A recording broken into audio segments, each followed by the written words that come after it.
और वो हमेशा विजय वर्मा को एक बात कहती थी कि तुमने अगर मेरी ख्वाहिशें, मेरी चीजें पूरी नहीं करी, तो मैं तुम्हारी गवर्नमेंट जॉब खा जाऊंगी और साथ में तुम्हारी फैमिली को दहेज उत्पीड़न के केस में डाल दूंगी। अब ये सुनकर बिल्कुल विजय वर्मा बहुत डरते थे। वो सोचते थे कि गवर्नमेंट जॉब है और फैमिली की जो इज्जत है वो मिट्टी में मिल जाएगी अगर ये। हरे कृष्णा मेरे प्यारे दोस्तों, आई होप आप सब बहुत अच्छे होंगे। तो फिर से स्वागत है आपका अपने चैनल फैक्ट्स गली में। मैं कंचन गुप्ता आपको वो किस्से और अनुभव शेयर करती हूँ जो लोगों ने भक्ति में आने के बाद फील किए हो। तो आज इस वीडियो में क्या है नया, तो अंत तक जरूर बने रहना और साथ में जो लोग चैनल में नए हैं वो चैनल को सब्सक्राइब करना ना भूलना। तो चलिए देर ना करते हुए आज का वीडियो शुरू करते हैं। तो आज का ये जो वीडियो है ये बहुत अलग होने वाला है। अलग क्यों होने वाला है उसका भी रीजन बताती हूँ। मुझे कुछ दिनों पहले एक पर्सन का व्हाट्सएप मैसेज आता है कि दीदी आपके पास जितने भी एक्सपीरियंसेस है सब ज्यादातर लेडीज के हैं या लड़कियों के हैं। तो मैंने उनसे पूछा ऐसा क्यों, तो उन्होंने बोला क्या आप जानती हैं कि आदमियों के साथ भी बहुत कुछ खराब होता है, लेकिन शायद हमारे लिए कोई खड़ा नहीं होता। तो मैंने उनको बोला ऐसा नहीं है कि हम तो आपके लिए भक्ति की स्टोरीज वगैरह जो एक्सपीरियंसेस होते हैं वो लोगों के सामने लेके आते हैं। तब उन्होंने अपना एक्सपीरियंस हमें शेयर किया और जो कि सुनने के बाद वाकई में कि आजकल जो अ, मैं भी एक फीमेल हूँ, लेकिन कभी इस चीज का गलत फायदा नहीं उठाना चाहिए कि आप वुमेन हैं और आपके पास गवर्नमेंट ने आपको बहुत सारी पावर्स दे रखी है, लेकिन ऐसा ही कुछ फायदा उनकी खुद की वाइफ ने उठाया, जो कि अब मैं आपको उनका एक्सपीरियंस बताती हूँ। विजय वर्मा जो कि लखनऊ के रहने वाले हैं, वो बताते हैं कि उनकी शादी 4 साल पहले हुई थी लखनऊ में ही। जो लड़की थी वो लखनऊ की थी। शादी ठीक ठाक चली। शादी में शुरू में कोई प्रॉब्लम नहीं आई। उसके बाद उनके एक बेटा हुआ। जब बेटा हुआ तो जो उनकी वाइफ थी वो नॉन वर्किंग थी, वो घर में रहती थी।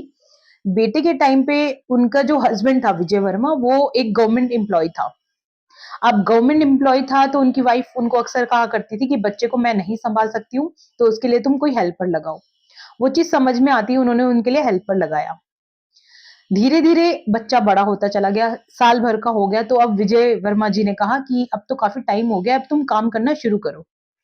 तो उन्होंने बोल दिया कि नहीं मेरे से काम नहीं होगा, मैं सिर्फ बच्चे को देखूंगी। उन्होंने बोला कि तुम देखो कि ये सब काम कैसे करना है, मैं सिर्फ बच्चे को ही टेक केयर करूंगी।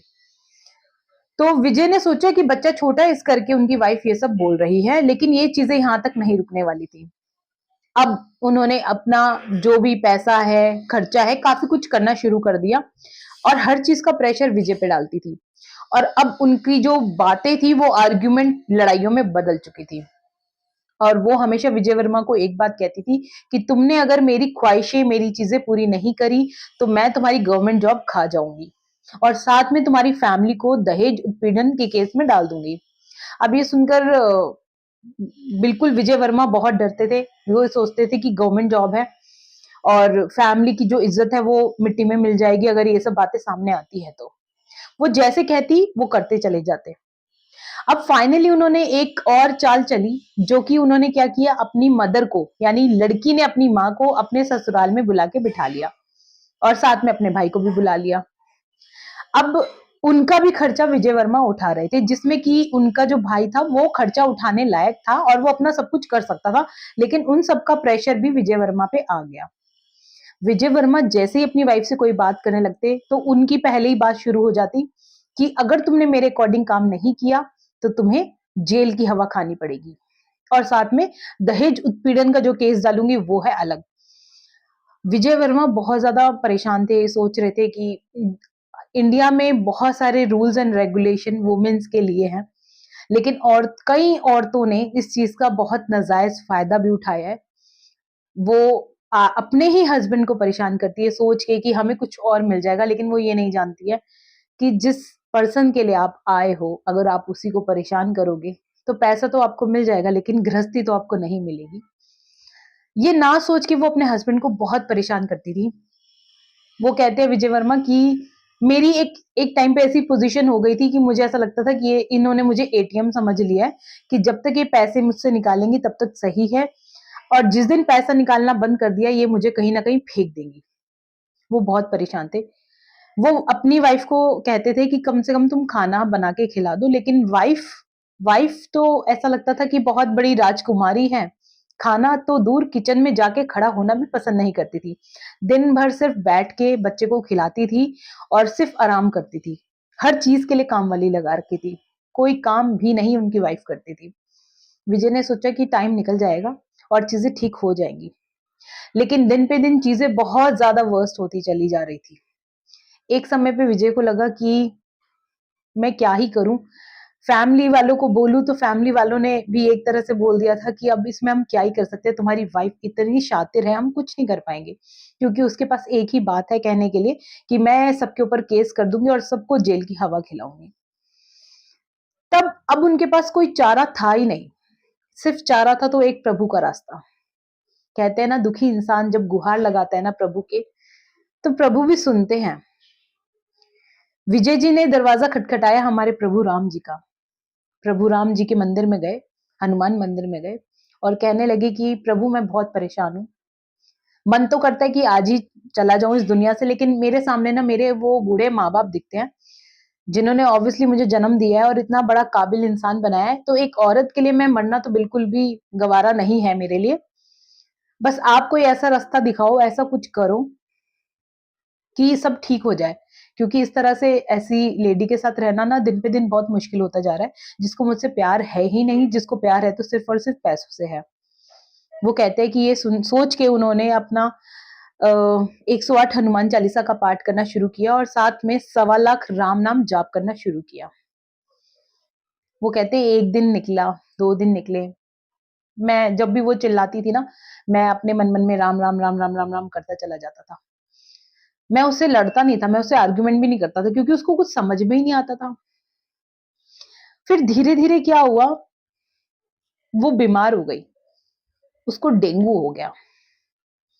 डेंगू के समय पे जब उसको बहुत तेज बुखार था, प्लेटलेट्स कम हो गई थी, उसको हॉस्पिटल में एडमिट कराना पड़ा।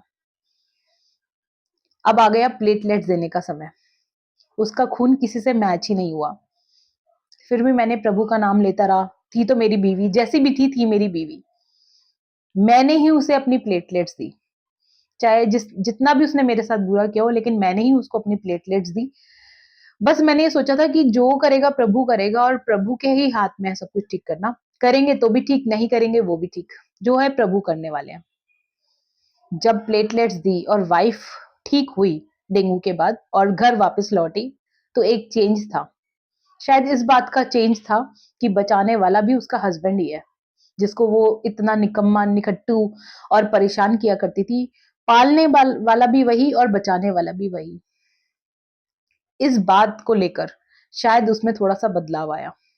वो कहते हैं कि उस दिन से उसका जो नजरिया था वो थोड़ा सा चेंज हुआ। अब वो जब ठीक हो गई तो उठकर खाना भी बनाने लगी, वरना उस लेडी ने मेरी 2 वक्त की रोटी भी मुश्किल कर दी थी, वो भी मुझे बाहर से लेके खानी पड़ती थी। वो सिर्फ बिस्तर तोड़ा करती थी। वो कहते हैं कि प्रभु की भक्ति से मुझे बस इतना मिल गया, जब मुझे ऐसा लग रहा था ना कि कुछ भी लाइफ में नहीं बचा है, या अब मैं क्या ही करूं, इस रिश्ते को कैसे संभालूं, तो प्रभु ने अपना एक चमत्कार दिखाया और मेरी उस पत्नी की आंखें खोल दी, जिसकी आंखें मुझे लगता नहीं था कि कभी खुल पाएंगी। तो ये एक छोटा सा मिराकल स्टोरी है। तो आई होप ये वीडियो आपको अच्छा लगा होगा, आपने इंजॉय किया होगा और आप सबने एक बात सीखी होगी, चाहे आप आदमी हो या औरत, कभी भी अपने लॉ एंड रेगुलेशन का गलत फायदा ना ही उठाया करो, क्योंकि जो इंसान सही है ना, ईश्वर उसको देख रहा है। आज आप उसको चीट कर लो, बुद्धू बना लो, धोखा दे दो, लेकिन ईश्वर के घर में ना देर है, अंधेर नहीं। तो जब उसकी लाठी चलेगी ना तो बहुत बुरा होगा। तो आज भी अपने उन रिश्तों को संभाल लो जिनको आप परेशान कर रहे हो। तो इस वीडियो से आपने कुछ सीखा होगा, और साथ में अगर आपके पास कोई भी एक्सपीरियंस है जो दूसरों को एक मोटिवेशन दे सकता है, तो आप हमें शेयर कर सकते हैं। और अगर आपको एस्ट्रो कंसल्ट करना है तो मैं ऊपर दे रही हूँ नंबर, आप वहां पर कांटेक्ट कर सकते हैं। यहाँ पर आपको पेड काउंसलिंग भी मिलती है जो आप ले सकते हैं। और साथ में कुछ प्रोडक्ट्स को टैग कर रही हूँ, जो जैसे कि रुद्राक्ष की माला, कई लोग पूछते हैं कि कौन सी रुद्राक्ष की माला का यूज करें, तो आप वहां पर भी देख सकते हैं। तो फिर मिलते हैं अगली वीडियो में, तब तक के लिए जय श्री राम।